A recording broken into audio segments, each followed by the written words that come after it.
Have you ever set a New Year's resolution that you actually kept until the end of the year? I haven't. So if your answer is no, you're not alone.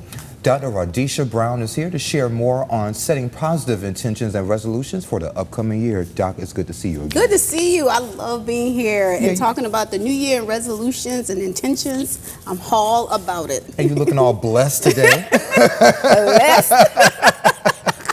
And highly favored, let me tell you.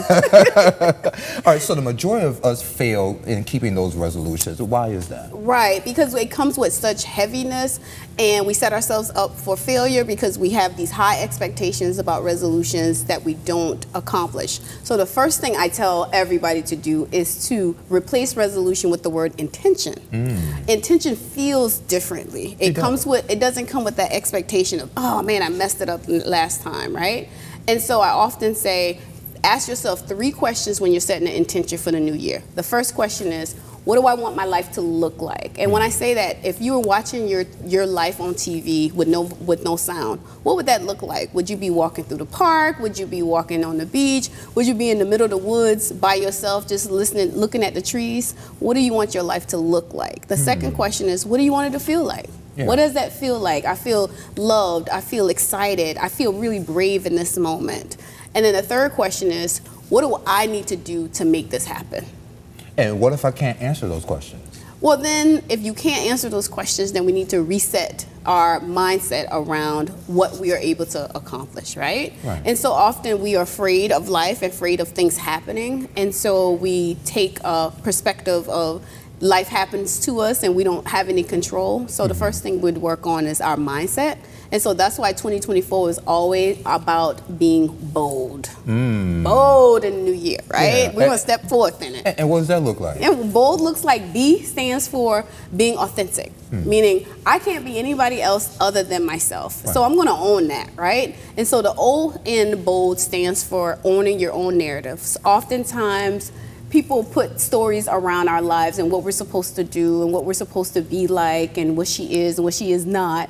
So the O in bold is all about owning our own narrative, right? L is about living on purpose, because we all have a purpose. I believe that God created each one of us for a specific purpose. And then D in bold is all about doing it anyway, right? I got 5 reasons why I shouldn't be doing it, right? Because I'm scared, because of past experiences, because I failed at it last year, because my friends say it's crazy to think of having this particular thing, but I'm gonna do it anyway. So, I mean, if you have friends that tell you it's crazy to do this, do you really need them as friends anyway? Because they're supposed to have your back. Right. So setting our intention and our mindset around what do we want our life to look like, that's one of the questions we can ask ourselves, right? What does it look like? Does it look like friends that say, you can't do this, that's crazy, you're not good enough to do that, or you're not smart enough to do that? Or do we have friends that support us and cheer us on? Wow. All about mindset, baby. So do I have friends that really cheer me on? That's the question. I'm pondering that right now. Right. And even the smallest accomplishments. So oftentimes we try to make ourselves invisible, right? We don't want to cheer too loud. We don't want to talk about our wins because we don't want somebody else to feel offended.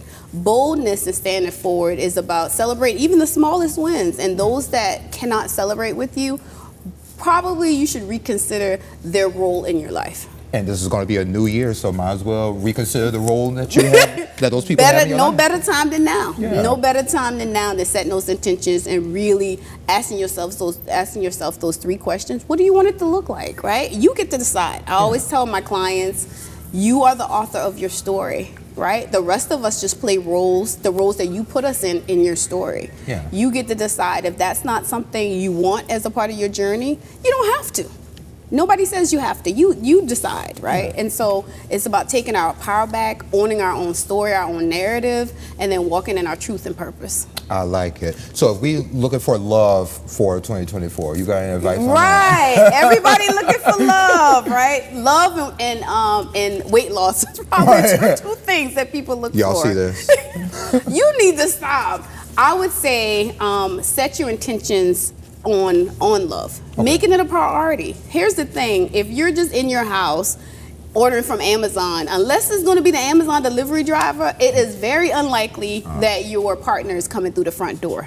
Right? And so if that's a priority, then you ask yourself, what do I need to do for this intention to happen, right? And so What are the changes I need to make? One, talking to people. Being in places where other single people go, Yeah. right? Maybe setting up an online dating profile. I know that's scary for a lot of people, but being in places that other people are and making yourself available in that setting, right? So I'm not just there in the background looking. I'm there, I'm introducing myself, I'm saying, hey, asking questions, because I'm setting a mindset of a partnership.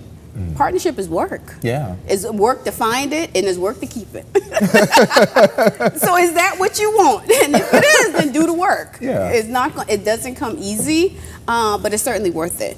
Partnership is worth it. I think love is the greatest of all the gifts that God has given us, and it's something to be treasured and something to be valued, and it's something to work for. Anything else you want to add about intentions versus resolutions for the new year? I want people to understand that you get to change your direction, right? So oftentimes we start on a journey and then we say, oh, it's too late to change, or I'm too old to do something new.